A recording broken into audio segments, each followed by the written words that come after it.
नमस्कार, बुलेटिन में आपका स्वागत है। मैं हूं आपके साथ जीनत सिद्दीकी। इस बुलेटिन की खबर करते हैं। शुरुआत एक बड़ी खबर के साथ करेंगे इस बुलेटिन की। अलीगढ़ में एक गैर मुस्लिम लड़की ने हिजाब पहनने का दबाव बनाने का आरोप लगाकर सनसनी फैला दी है। मामला अलीगढ़ मुस्लिम यूनिवर्सिटी में पढ़ने वाली इंजीनियरिंग की छात्रा का है, जिसने आरोप लगाया है कि सोशल मीडिया पर उसे हिजाब पहनने की धमकी दी जा रही है। एएमयू की गैर मुस्लिम छात्रा ने हिजाब को लेकर ट्वीट किया। इसमें उसने गैर मुस्लिम लड़कियों को एएमयू के हॉस्टल में जबरदस्ती खुद को ढक कर रखने का दबाव डाले जाने की बात लिखी है। छात्रा के इस ट्वीट पर एएमयू के एक छात्र ने धमकी भरा रिप्लाई किया। इसके बाद डरी हुई छात्रा ने एएमयू प्रशासन से लेकर पुलिस को शिकायत भेजी। एएमयू प्रशासन ने मामले में जांच बिठा दी है। पुलिस ने एफआईआर दर्ज कर ली है। मामले में राज्य महिला आयोग की सदस्य मीना कुमारी ने भी एसपी को पत्र लिखकर आरोपी को सजा की मांग की है। एएमयू छात्रा ने एक लिखित कंप्लेन सिविल लाइन थाने में दिया है। उस कंप्लेन में उन्होंने कहा है कि साहब कोई यूनिवर्सिटी खुलेगी तो किसी लड़के ने उस पर कमेंट कर दिया है कि जब आएंगे तो हम इसको आपको वो पहना देंगे, बुर्का पहनाएंगे। उसके संबंध में वो एक जो तहरीर दिया उस बच्ची ने, उसके आधार पर मुकदमा हमने पंजीकृत कर लिया है 504, 506 और IT एक्ट के जो समुचित धारा है उसमें पंजीकृत कर लिया गया। जो एएमयू में हिजाब के लिए जो ट्विटर पर टिप्पणी की गई है, ये बहुत ही निंदनीय घटना है। हम लोग एसएसपी साहब से मांग करते हैं कि बहुत जल्द से जल्द ऐसे लोगों के खिलाफ सख्त से सख्त कार्रवाई की जाए, क्योंकि लोकतंत्र में इस तरह की टिप्पणी करना, किसी भी विश्वविद्यालय में हिजाब पहनाने की बात करना, ये एक तरीके से संविधान का उल्लंघन है। और मैं ऐसे लोगों को बताना चाहता हूं कि भारत में ऐसी टिप्पणी करना है, ये कोई पाकिस्तान नहीं। अगर ऐसे लोगों को ये टिप्पणी करनी है तो पाकिस्तान चले जाएं। भारत में ऐसी टिप्पणी स्वीकार नहीं होगी और क्षत्रिय समाज सड़क पर उतर करके ऐसे लोगों को जवाब देना चाहता है। रंजीत हमारे साथ, हमारे सहयोगी जुड़े हुए हैं। रंजीत, इस पूरे विवाद के बारे में बताइएगा। मैं आपको बता दूं, ये छात्रा एएमयू की छात्र थी। इसने सीए का विरोध नहीं किया था, जिसको लेकर कुछ छात्रों ने एक बोला है कि हम जब विश्वविद्यालय खुलेगा तो हम तुमको हिजाब पहनाएंगे, और कई आपत्तिजनक बातें और भी कही हैं, जिसको लेकर छात्रा काफी डरी हुई है। उसने शिकायत करी। एसएसपी ने टीम गठित कर दी गई है, जो अभी फिलहाल न्यूज 18 की टीम ने जब अधिकारियों से जाना है तो उन्होंने कहा है कि फिलहाल एएमयू के अंदर टीम गई हुई है और जांच कर रही है, और कुछ देर में और भी साक्ष्य सामने निकल कर आएंगे। जो जिन छात्रों ने इस तरीके की टिप्पणी करी है उनके खिलाफ बहुत सख्त कार्रवाई की जा रही है। कई गंभीर धाराओं में मुकदमा दर्ज कर दिया गया है और गिरफ्तारी बहुत जल्दी की जाएगी। बिल्कुल रंजीत, इस बारे में प्रशासन क्या कह रहा है? अगर हम एएमयू प्रशासन की बात करें, क्योंकि हम ये देखते हैं कि कॉलेज में स्टूडेंट्स जो पहुंचते हैं बालिग होते हैं और दुनियादारी वो समझ चुके होते हैं। उस हिसाब से कोई थ्रेट करेगा किसी को, कोई इस तरह से बाउंड करने की कोशिश करेगा, कुछ थोपने की कोशिश करेगा, तो ये मैसेज बहुत अच्छा नहीं जा रहा। नहीं, बिल्कुल। कई छात्राओं से बात की हमने, तो छात्राओं का ये कहना है कि हमको इस तरीके से बाउंड किया जाता है, डराया जाता है कि हम आपको हिजाब पहनाएंगे, हम खुल के जा नहीं सकते, हम खुल के कहीं बात नहीं कर सकते, और बहुत हम डरी सी लाइफ जीते हैं यहाँ पे। तो इसको लेकर अभी जब पुलिस अधिकारियों से बात की गई तो उन्होंने एएमयू प्रशासन को चिट्ठी लिख दी है, और उसी चिट्ठी के आधार पर टीम अंदर विश्वविद्यालय में इस टाइम गई हुई है और कई जांच कर रही है। और उसमें उनका ये कहना है कि कई साक्ष्य सामने आएंगे इस मामले में। कई छात्राओं से बात की जा रही है जिनको ये परेशानी होती थी, और बहुत जल्द इसमें और भी कई बातें सामने आके वो बताएंगे। बिल्कुल, और ये बहुत जरूरी है कि अगर किसी छात्रा ने ऐसी धमकी उन्हें मिली है तो वो आगे बढ़कर आए और इस बारे में जानकारी दे प्रशासन को भी, पुलिस को भी, क्योंकि इस तरह के लोगों से निपटना बहुत ज्यादा जरूरी है, जो कुछ थोपने की कोशिश करते हैं, डराने की कोशिश करते हैं, लड़कियों को खासतौर से टॉर्चर करते हैं। बहुत शुक्रिया आपका तमाम जानकारियों के लिए।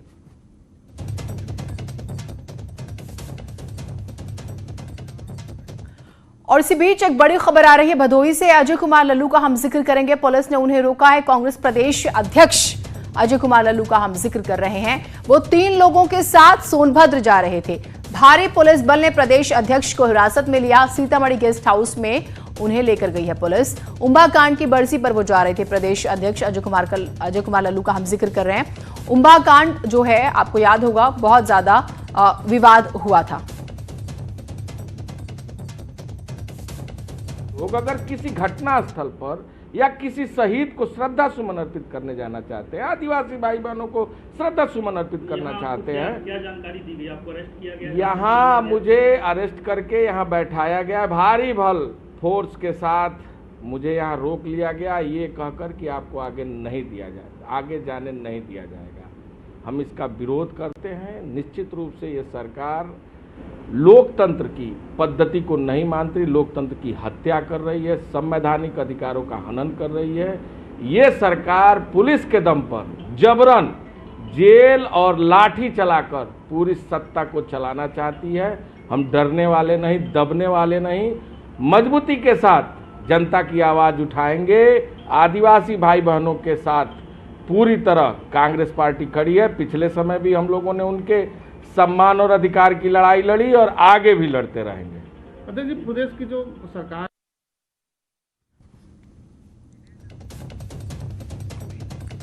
दिनेश हमारे साथ हमारे सहयोगी जुड़े हुए हैं। दिनेश, अभी की क्या स्थिति है? फिर क्या अजय कुमार लल्लू अभी भी हिरासत में ही है? कितने लोग उनके साथ हैं? देखिए, वो 3 लोग थे और उम्बाकांड की बरसी पर सोनभद्र जाते थे। गोपीगंज थाना क्षेत्र के हाईवे पर उनको रोक लिया गया था, जिसके बाद इनको गोपीगंज में एक राही पर्यटक गेस्ट हाउस है, वहां पर पुलिस ने कुछ देर रखा था।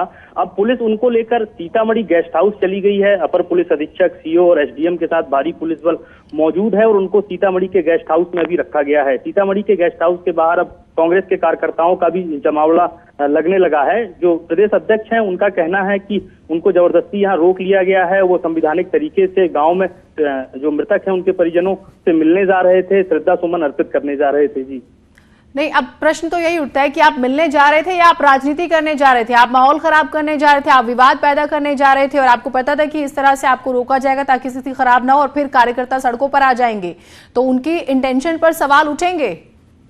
जी बिल्कुल, उनके इंटेंशन पर तो सवाल उठेंगे ही। हालांकि अब देखना है इसमें कि अब पुलिस किस तरह के कदम आगे उठाती है। अभी तक पुलिस उनको अपनी हिरासत में ही रखी हुई है और अब देखना है पुलिस आगे किस तरह की कार्रवाई इस मामले में करेगी। जी ठीक, बहुत शुक्रिया आपका तमाम जानकारियों के लिए।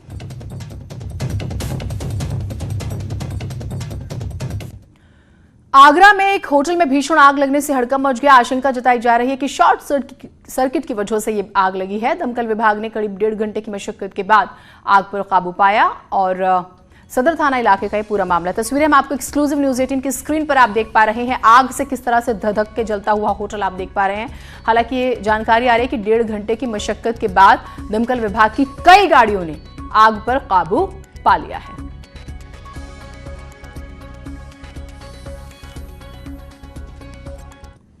उधर मैनपुरी में 3 मंजिला इमारत में भीषण आग लग गई। आग से 3 मंजिला इमारत में रखा सामान जल गया।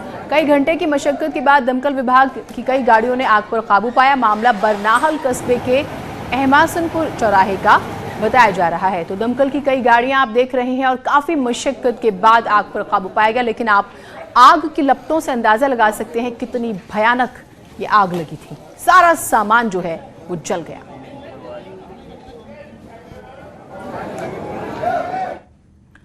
सहारनपुर के बेहट थाना क्षेत्र के पिठौरी गांव में पेड़ से लटका एक अज्ञात व्यक्ति का शव मिला। शव की शिनाख्त नहीं हो सकी है। फिलहाल पुलिस ने शव को पोस्टमार्टम के लिए भेज दिया है और मामले की जांच में जुट गई है।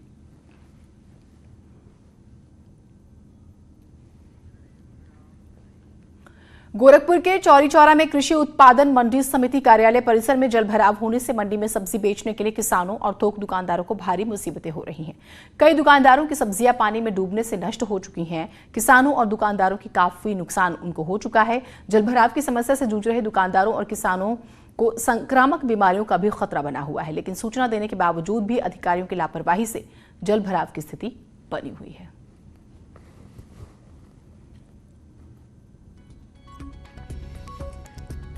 मंडी में बाहर सड़क के बाहर नाली न होने के कारण मंडी यार्ड के अंदर का पानी बाहर नहीं जा पा रहा है। अब बरसात भीषण हो रही है जिसकी वजह से पानी लग गया है। कानपुर के मंदना नारामाऊ स्थित एक प्राइवेट स्कूल के शिक्षक ने बच्चों को ऑनलाइन क्लास पढ़ाने के दौरान अजीब गरीब धमकी दे डाली। शिक्षक ने स्कूल के ऑनलाइन स्टडी ग्रुप पर वॉइस रिकॉर्डिंग डालकर बच्चों को धमकी दी। ग्रुप पर स्कूल के शिक्षक ने बच्चों को धमकाया कि तुम लोग इस तरह के मैसेजेस हमें ना भेजो, अन्यथा इस ग्रुप से हटा दिए जाओगे। शिक्षक ने कहा, ये ज्यादा विकास दुबे ना बनो, नहीं तो तुम्हारे भी एक गोली मारी जाएगी। लोग इस तरह के मैसेज हमें बिल्कुल मत भेजो यार। अच्छा मैं हम तुम ग्रुप से लीव करा देंगे, बहुत तुम्हारा हो गया ये। विकास दुबे ना बनो, न तुम्हारी भी एक गोली मारी जाएगी, धान सही हो जाओगे। अभी विकास दुबे ना बनो और चुप पे पढ़ाई करो बेटी। तुम लोग इस टाइप के मैसेज हमें बिल्कुल मत भेजो यार। अच्छा मैं हम तुम ग्रुप से लीव करा देंगे, बहुत तुम्हारा हो गया ये। विकास दुबे ना बनो, न तुम्हारी भी एक गोली मारी जाएगी, धान सही हो जाओगे। अभी विकास दुबे ना बनो और चुप पे पढ़ाई करो बेटी। तो तुम लोग ज्यादा विकास दुबे ना बनो, नहीं तो तुम्हें भी एक गोली जो है वो मार दी जाएगी। अब कोई टीचर इस तरह की जुबान इस्तेमाल करता है तो सोचिए बच्चों पर क्या असर पड़ेगा। और ये माना जा रहा है कि फीस को लेकर बेसिकली कंट्रोवर्सी थी। हालांकि देखिए ये एक पक्ष जानना उधर भी जरूरी हो जाता है, स्टूडेंट्स का वर्जन ये, लेकिन शिक्षक का वर्जन जानना भी उतना जरूरी होता है। बात हम लगातार कोशिश भी कर रहे हैं कि वो अपना पॉइंट रखें इस विषय पर, क्योंकि ये कहा गया कि फीस को लेकर विवाद हुआ और फिर वो इस तरह से बच्चों को थ्रेट करते हुए नजर आते हैं। और फिर ग्रुप अमूमन, क्योंकि हर क्लास के हिसाब से ग्रुप्स बने हुए हैं, तो उसमें वो इस तरह के शब्दों का इस्तेमाल करके थ्रेट करते हैं बच्चों को। उधर मथुरा के थाना रिफाइनरी इलाके की के नगर कॉलोनी में उस वक्त हड़कंप मच गया जब एक पड़ोसी युवक ने अपने साथी के साथ मिलकर एक नाबालिग लड़की पर तेजाब फेंक दिया।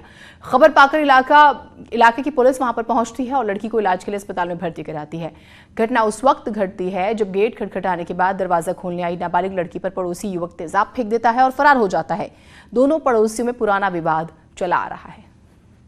थाना रिफाइनरी क्षेत्र के मोहल्ला के नगर में एक 14 वर्षीय बच्ची के ऊपर संदिग्ध परिस्थितियों में ज्वलनशील पदार्थ डालने की शिकायत प्राप्त हुई है।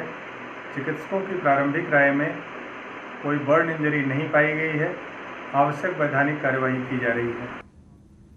गौतम बुद्ध नगर में फर्जी दस्तावेजों पर नौकरी करने वाली शिक्षिका पकड़ी गई है। आरोपी मनीषा मथुरिया पिछले 10 साल से दूसरे के दस्तावेजों पर नौकरी कर रही थी।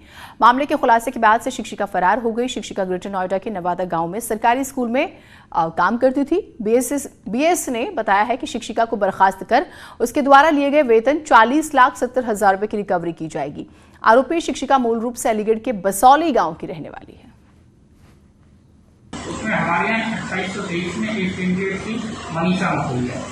ये अलीगढ़ जनपद से हमारे यहाँ ट्रांसफर होकर आई थी 2013 में, और इनकी 2010 की अलीगढ़ की लिखती है। उसके बाद ये जिसरख के स्कूल में थी, वहाँ से ये नवादा दादरी में आई और इनका जो रिकॉर्ड देखा गया तो इनका मनीषा मथुरिया जो है चेक की सूची में वहाँ से इनकी सर्विस समाप्त कर दी गई है। इनके विरुद्ध FIR दर्ज करा दी गई है। FIR के बाद इनके रिकवरी का नोटिस दिया गया है। इनके ऊपर 40,73,000 की रिकवरी की है, जो ईमानदार से रिकवरी की जाए। लखीमपुर खीरी में जंगली हाथियों ने रोड पर जमकर उत्पात मचाया। पलिया थाना क्षेत्र में दुधवा के रास्ते नेपाल जाने वाले रास्ते पर करीब 20 से 25 हाथियों का एक झुंड बीच सड़क पर आ गया और इसी वजह से करीब 3 घंटे तक गाड़ियों का जाम लगा रहा। जंगली हाथियों के झुंड का वीडियो सोशल मीडिया पर अब वायरल हो रहा है।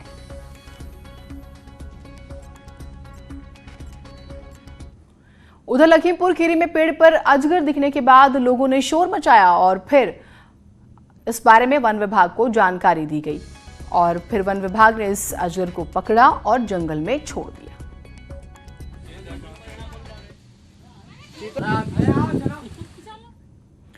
और लखनऊ में पीजीआई इलाके में एक युवक पानी की टंकी पर चढ़ गया। विवाद जमीन से जुड़ा हुआ था, लेकिन तरीका उसने यही निकाला। आरोप की पुलिस सुनवाई नहीं कर रही, हालांकि पुलिस ने भरोसा दिया और तब जाके वो पानी की टंकी से उतरा है।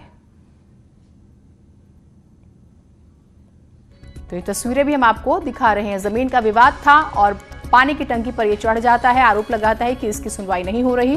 पुलिस ने भरोसा दिलाकर इसे नीचे उतारा। ब्रेक के बाद स्वागत है आप सभी का। इस बीच बड़ी खबर अयोध्या से आ रही है। ट्रस्ट के महासचिव चंपत राय का बयान आया है। भूमि पूजन पर 18 जुलाई को लिया जाएगा फैसला। भूमि पूजन के लिए पीएम को बुलाने पर चर्चा हुई है। सर्किट हाउस में बैठक के बाद राम जन्मभूमि तीर्थ क्षेत्र ट्रस्ट के महासचिव चंपत राय का बयान। राम मंदिर की भूमि पूजन पर अंतिम निर्णय ट्रस्ट की बैठक में ही होगा 18 जुलाई को। अयोध्या में ये बैठक होनी है। राम मंदिर निर्माण समिति के चेयरमैन नृपेंद्र मिश्रा के साथ आज की बैठक केवल शिष्टाचार बैठक रही है। 18 जुलाई के ट्रस्ट की बैठक के एजेंडे पर आज चर्चा हुई है। प्रधानमंत्री के बुलावे को ही ट्रस्ट की बैठक में यानी कि इस पर चर्चा होगी 18 जुलाई को ही और सर्किट हाउस में ट्रस्ट के महासचिव चंपत राय, राम मंदिर निर्माण समिति के चेयरमैन नृपेंद्र मिश्र, राम जन्मभूमि सुरक्षा सलाहकार K Sharma, commissioner MP Agarwal, IG range doctor Sanjeev Gupta, DM Anuj Jha और SSP आशीष तिवारी इस महत्वपूर्ण बैठक में मौजूद रहे। तो थोड़ा सा इंतजार 18 तारीख को फिर प्रधानमंत्री जो है, क्योंकि भूमि पूजन का जिक्र और बार बार प्रधानमंत्री से जो है देखिए पहले भी चिट्ठी लिखी गई वक्त को लेकर, और कोरोना की वजह से देरी हो रही है। तो 18 तारीख को कई महत्वपूर्ण विषयों पर फैसला ले लिया जाएगा। तो प्रधानमंत्री के बुलावे को लेकर भी 18 जुलाई को ट्रस्ट की जो बैठक होनी है उसमें फैसला लिया जाएगा।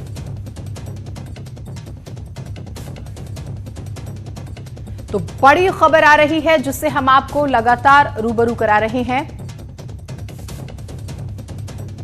अयोध्या से ट्रस्ट के महासचिव चंपत राय का बयान आया है। भूमि पूजन पर 18 जुलाई को फैसला लिया जाएगा। प्रधानमंत्री को बुलाने पर भी चर्चा होगी, और जो आज जो ये बेसिकली बैठक थी इसमें इन्हीं महत्वपूर्ण बिंदुओं पर बातचीत हुई है।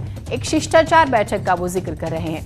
राम मंदिर निर्माण समिति के चेयरमैन नृपेंद्र मिश्र रहे इसमें शामिल। सर्किट हाउस में बैठक के बाद राम जन्मभूमि तीर्थ क्षेत्र ट्रस्ट के महासचिव चंपत राय का बयान जो हम आपको लगातार बता रहे हैं, और राम मंदिर की भूमि पूजन पर अंतिम निर्णय ट्रस्ट की बैठक में 18 जुलाई को होगा। प्रधानमंत्री के बुलावे का जो कार्यक्रम है उसको लेकर भी बातचीत होगी, और एक तारीख हो सकता है कि 18 जुलाई को लोगों के सामने आ जाए, क्योंकि हम देख रहे हैं कोरोना की वजह से देरी हो रही है। और इस पूरी बैठक में राम मंदिर निर्माण समिति के चेयरमैन नृपेंद्र मिश्रा के साथ उन्होंने कहा कि ये एक शिष्टाचार बैठक थी, और इस बैठक में ट्रस्ट के महासचिव चंपत राय, राम मंदिर निर्माण समिति के चेयरमैन नृपेंद्र मिश्र, राम जन्मभूमि सुरक्षा सलाहकार K Sharma, commissioner MP Agarwal, IG range doctor Sanjeev Gupta, DM Anuj Jha और SSP आशीष तिवारी मौजूद रहे हैं। तो भूमि पूजन को लेकर फैसला हो या प्रधानमंत्री नरेंद्र मोदी के बुलावे को लेकर, दोनों पर 18 तारीख को तस्वीर साफ हो जाएगी। लोग इंतजार कर रहे हैं, तो क्या इंतजार खत्म होगा? KV शुक्ला हमारे साथ हमारे सहयोगी जुड़े हुए हैं, अब पूरी खबर बताइएगा। देखिए, आज सर्किट हाउस में राम मंदिर निर्माण समिति के चेयरमैन की बैठक थी, जिसमें ट्रस्ट के लोग भी शामिल थे। ट्रस्ट के महासचिव चंपत राय ने बताया कि जो आज बैठक हुई है वह केवल एक शिष्टाचार बैठक थी, जिसमें आज एजेंडा भी तय किया गया कि जो में 18 जुलाई को जो राम जन्मभूमि तीर्थ क्षेत्र ट्रस्ट की जो बैठक होने वाली है उस एजेंडे पर भी विचार किया गया, और ये भी विचार किया गया कि 18 जुलाई को जो बैठक होगी अयोध्या में, उसमें जो भूमि पूजन को लेकर जो प्रधानमंत्री नरेंद्र मोदी को जो आमंत्रण करना है उस पर भी चर्चा की जाएगी। हालांकि अब ये साफ हो गया है कि 18 जुलाई की बैठक में ही प्रधानमंत्री नरेंद्र मोदी के भूमि पूजन को लेकर जो है चर्चा होगी। अब ये भी साफ दिखता नजर आ रहा है कि जो भी कुछ होगा वो 18 जुलाई की ट्रस्ट की बैठक में ही निर्णय होगा। अंतिम निर्णय 18 जुलाई को होगा। चंपत राय ने बयान दिया है कि जो भूमि पूजन की जो बात चल रही है वो अब जो अटकलें हैं वो अटकलें 18 जुलाई को ही समाप्त होंगी। 18 जुलाई को अंतिम निर्णय लिया जाएगा कि प्रधानमंत्री नरेंद्र मोदी को भूमि पूजन के लिए कब बुलाया जाए। हालांकि जो राम मंदिर निर्माण समिति के चेयरमैन नरेंद्र जी वो 4 दिन की अयोध्या दौरे पर हैं। 4 दिन में वो जो परिसर है परिसर का निरीक्षण करेंगे, जो वहाँ संतुलित का कार्य चल रहा है उसका निरीक्षण करेंगे, और जो राम जन्मभूमि की जो सुरक्षा सलाहकार जो पहली बार बने हैं, जो सुरक्षा का एक जिम्मेदारी दी गई, जो BSF के पूर्व DG हैं के शर्मा, वो भी बैठक मौजूद थे, उन्होंने भी सुरक्षा का जायजा लिया है। तो कुल मिला के जो एक जो सिनेरियो बन रहा है राम मंदिर निर्माण की, वो लगभग अब गति जो पकड़ रही है। तो 18 जुलाई को सारे जो घने छाए हैं वो सब साफ हो जाएंगे। 18 जुलाई को अंतिम निर्णय होगा कि प्रधानमंत्री नरेंद्र मोदी भूमि पूजन किस दिन करेंगे। इसका निर्णय, अंतिम निर्णय 18 जुलाई को ही होगा जी। और शायद इस बात का भी जवाब की तरीका भी क्या रहेगा, क्या वो आएंगे? क्या इस तरह की सुबुगाहट है कि प्रधानमंत्री आ सकते हैं अयोध्या, या इस बारे में कोई और जानकारी? देखिए, अयोध्या की संतों की इच्छा है, ट्रस्ट की भी इच्छा है कि प्रधानमंत्री नरेंद्र मोदी स्वयं आए यहाँ पर अयोध्या में भूमि पूजन करें। हालांकि जो वर्चुअल वाली बात हो रही है, जो कोरोना महामारी को लेकर जो बात हो रही है वो अभी भी चल रही है, लेकिन अयोध्या की संतों की इच्छा है, ट्रस्ट की भी इच्छा है कि प्रधानमंत्री नरेंद्र मोदी स्वयं आए। इसके लिए उनको आमंत्रण दिया जाएगा कि स्वयं आए। ये भी इसकी भी जो निर्णय है वो 18 जुलाई को ही होगा। बिल्कुल, क्योंकि खबरें हैं कि हो सकता है कि वो आए, और जिस शिद्दत से इंतजार था यकीनन जैसे आपने कहा भी कि संत समाज भी यही चाहता, और हमने बहुत बार उनके बयान भी जो है दिखाए हैं अपने दर्शकों को। जी आप बिल्कुल सही कह रही हैं। देखिए हम बता दें आपको कि जो बरसों से यहाँ पर इंतजार है, लोग कह रहे थे कि प्रधानमंत्री नरेंद्र मोदी अयोध्या तभी आएंगे जब राम मंदिर निर्माण का रास्ता साफ हो जाएगा। तो रास्ता भी साफ हो गया है। अयोध्या के संतों को इंतजार है, ट्रस्ट के लोगों को इंतजार है। सबसे बड़ी बात है कि यहाँ की जनता को भी उनका इंतजार है कि प्रधानमंत्री नरेंद्र मोदी आवे, रामलला का दर्शन करें, भूमि पूजन करें। जिस तरह से भाजपा ने राम मंदिर निर्माण के लिए काम किया है, तो वो सभी को उस दिन का इंतजार है कि नरेंद्र मोदी खुद अयोध्या आए, रामलला का दर्शन करें, हनुमानलला का दर्शन करें और भूमि पूजन भी करें। जी तो बिल्कुल हम ये माने कि 9 नवंबर को फैसला आया, उसके बाद से हम देख रहे हैं कि जुलाई में हम आ गए हैं, इंतजार बढ़ता जा रहा है। तो 18 तारीख को ये स्पष्ट हो जाएगा कि कौन सी तारीख तय होती है भूमि पूजन के लिए और प्रधानमंत्री आ पाते हैं या किस तरह से वो इसमें शरीक होते हैं। ये हम ये माने कि कोई और तारीख आगे नहीं बढ़ेगी, 18 को तस्वीर साफ हो जाएगी। जी बिल्कुल, 18 जुलाई को तस्वीर साफ हो गई है। अयोध्या में बैठक हो रही है ट्रस्ट की, उसमें अंतिम निर्णय लिया जाएगा कि प्रधानमंत्री जी को किस तरह से उनको बुलाया जाए, और ये भी निर्णय होगा उनकी जो उनको आमंत्रण दिया जाए वो स्वयं आवे, अपने हाथों से उसकी आधारशिला रखें। जिस तरह से लोगों को इंतजार है कि प्रधानमंत्री जी ये कहते आ रहे हैं, या यहाँ के संतों ने भी कहा था कि प्रधानमंत्री जी यहाँ तभी आएंगे जब राम मंदिर निर्माण का रास्ता साफ हो जाएगा। तो वो साफ हो गया है, वो दिन भी आ गया है। तो लोगों को इंतजार है कि पीएम मोदी खुद अयोध्या आवे, अपने हाथों से, अपने करकमलों से आधारशिला रखें। जी बिल्कुल। और पिछले दिनों एक चिट्ठी भी भेजी गई थी कि जो शेड्यूल होता है, क्योंकि प्रधानमंत्री के तो काफी कार्यक्रम पहले से तय होते हैं, तो उस लिहाज से जो भी एक माकूल वक्त हो वो उस बारे में जो है उस हिसाब से एडजस्ट किया जाए। जी बिल्कुल, वो ट्रस्ट ने पहले एक चिट्ठी लिखी थी पीएमओ को कि उनको बुलाया जाए। तो उस समय ये बात आ रही थी कि कोरोना महामारी के चलते वीडियो कॉन्फ्रेंसिंग वर्चुअल जो वहाँ वो उनको जो है भूमि पूजन करेंगे। लेकिन अब स्थितियां बदल रही हैं। 18 जुलाई की जो बैठक होगी उसमें यह तय होगा कि प्रधानमंत्री जी खुद फैसला लेंगे कि वो वर्चुअल पोजीशन में आधारशिला रखेंगे या खुद आएंगे।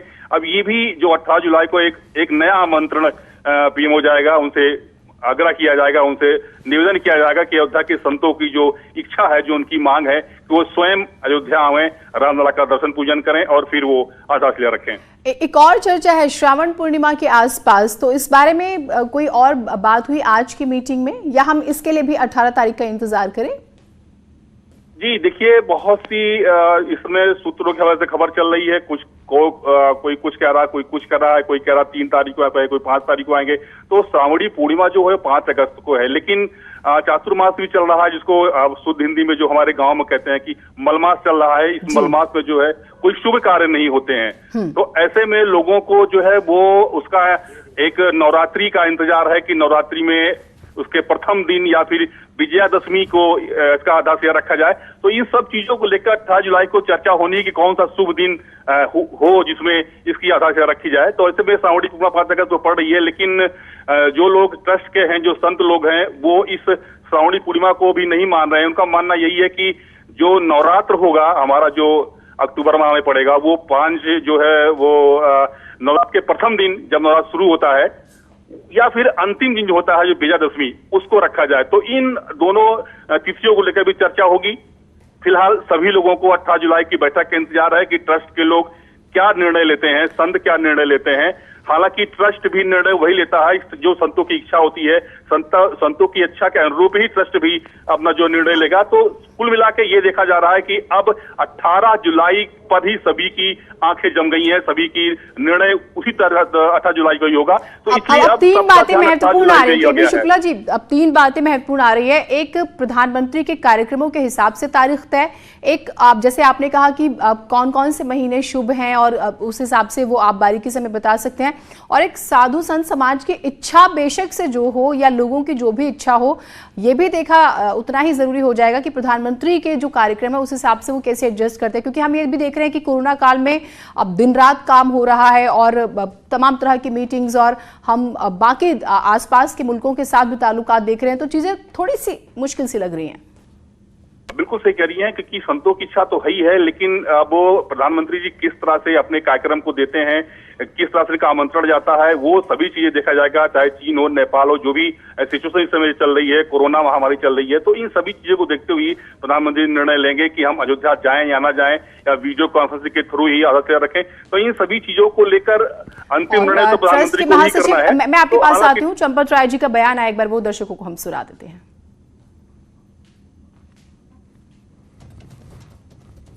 भूमि पूजन मोदी जी से हाथों से होनी 18 तारीख की ट्रस्ट की बैठक में अंतिम निर्णय होगा। क्या मोदी जी का जो कार्यक्रम का अंतिम हुआ है वो मोदी जी अंतिम रूप देंगे? हैं? क्या मोदी जी आ सकते हैं सर 3, 4, 5 तारीख को? 18 तारीख को फैसला होगा। मेरी वाक्य को अर्थ समझ लीजिए। और पवन गौड़ हमारे साथ हमारे सहयोगी जुड़े हुए हैं, उनसे भी बात करते हैं। पवन, आपने देखा कि जिस तरह से मीटिंग आज हुई है और उसमें 2 बातें आई हैं कि 18 तारीख को फैसला लिया जाएगा कि भूमि पूजन के लिए कौन सी तारीख तय होती है, दूसरा कि प्रधानमंत्री का जो कार्यक्रम है उस लिहाज से भी जो है तारीख मांगी जाएगी। दिल्ली में किस तरह की खबरें हैं, क्योंकि प्रधानमंत्री के पास व्यस्तता हम देख रहे हैं कि बहुत ज्यादा है। देखिए जीनत, आपको बताना चाहूंगा कि जिस तरह से पूरे जब से ये फैसला आया है सुप्रीम कोर्ट का राम मंदिर को लेकर, तभी से प्रधानमंत्री के लगातार शिलान्यास की अटकलें लगाई जा रही थी। पिछले 2 मौकों पर क्योंकि किसी न किसी कार्यक्रम के चलते व्यस्तता थी प्रधानमंत्री के पास में, तो उसके चलते इस कार्यक्रम को टालना पड़ा था। पिछली बार जब एक खबर आई थी कि 2 जुलाई के आसपास भी प्रधानमंत्री शिलान्यास कर सकते हैं, लेकिन कोरोना और चीन के साथ जो मतभेद चल रहे थे उसके चलते पूरे कार्यक्रम को टालना पड़ा था। लेकिन अब ऐसी खबरें आ रही हैं कि ट्रस्ट के लोगों ने प्रधानमंत्री कार्यालय संपर्क किया है और 3 अगस्त और 5 अगस्त के आसपास उन्होंने एक प्रधानमंत्री कार्यालय से वक्त मांगा है कि प्रधानमंत्री जी समय दें, जिससे कि राम मंदिर का शिलान्यास जो है वो हो सके, क्योंकि कई सारे जो काम है, निर्माण की जो प्रक्रिया है, वो शिलान्यास न हो पाने के कारण कहीं ना कहीं अटकी हुई है। मंदिर जो निर्माण में देरी हो रही है, क्योंकि ऐसा एक टारगेट था ट्रस्ट के सदस्य के मुताबिक। हमारी जब बातचीत हुई थी तो उन्होंने बताया था कि अगले 2 साल के अंदर कम से कम गर्भगृह का निर्माण करना है, क्योंकि अगले 2 साल के अंदर उत्तर प्रदेश में चुनाव भी होने हैं। तो ऐसी एक मान्यता थी कि 2 साल से कम समय में गर्भगृह का निर्माण हो जाए, रामलला वहां कम से कम गर्भगृह में विराजमान हो जाए, उसके बाद में मंदिर का जो ऊपर का जो ढांचा है उसमें निर्माण की प्रक्रिया चलती रहे। तो उसके लिए प्रधानमंत्री कार्यालय से जल्दी समय मांगा गया था और अब ऐसी उम्मीद है, हालांकि फाइनल डिसीजन जो परसों जो मीटिंग है 18 तारीख की उसमें लिया जाएगा, लेकिन सूत्रों के हवाले से यही खबर आ रही है कि 3 अगस्त या 5 अगस्त के आसपास का वक्त प्रधानमंत्री कार्यालय के द्वारा दिया जा सकता है। उसमें अभी प्रधानमंत्री के वहां फिजिकली प्रेजेंस होने पर बिल्कुल, तो जन भावनाएं, साधु संतों की भावनाएं, ट्रस्ट की इच्छा, सब यही कि प्रधानमंत्री जल्द से जल्द वक्त दें और भूमि पूजन हो, राम मंदिर का निर्माण जल्द से जल्द शुरू हो। बहुत शुक्रिया आपका तमाम जानकारियों के।